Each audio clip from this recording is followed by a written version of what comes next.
Hello again, everyone. Welcome to another edition of Discovery Road. I'm James Nelson. You know, collections, whether they're in a big fancy museum or an old historic schoolhouse like this one, or perhaps in a cardboard box in someone's attic. Yes, they all share something unique and powerful: inspiration. You see, inspiration is the key to a time machine that takes us for an exciting journey into the past.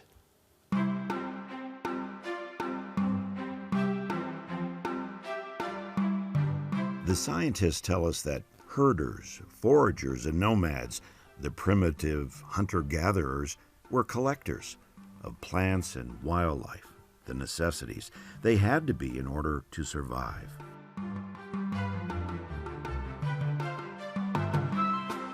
At Snow College, this humble hallway collection details a powerful World War II tale of survival, courtesy of Roger and LaRue Johnson. Footlockers, beautiful butterfly trays, medals, pins, and Western Union telegrams announcing Roger's plane was down. He'd gone missing. Imagine the parents receiving the ominous words before he was found alive. Bullets, a compass, and those telegrams, real keepsakes. Names are on here.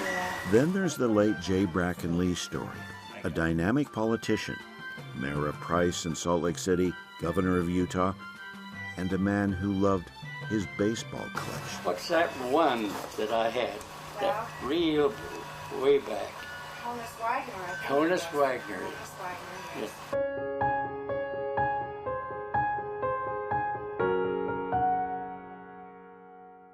B. Ashworth's in Provo, Utah, is a masterpiece collection, a cavern of wall-to-wall prized possessions. A framed hand-sewn sign sums it up. Books, curiosities, relics, and autographs, all gathered under the watchful eye of this man, Brent Ashworth. I'm a historical collector, and I've been doing that for over 6 decades now. I collect mostly historical documents, artifacts, art, and things like that. And it's a World War II. And You got a Medal of Honor, you know, but it's World War I, and you can't sell them. If there weren't collectors, then our understanding of the past would be very limited. It would be limited to what memories would have, and that's important. It's important to get people's memories down too, and to even collect those written histories and so on. But without the objects of the past, the letters, the books, the photographs, the collectibles per se, we give up a great deal of our memory, our collective memory.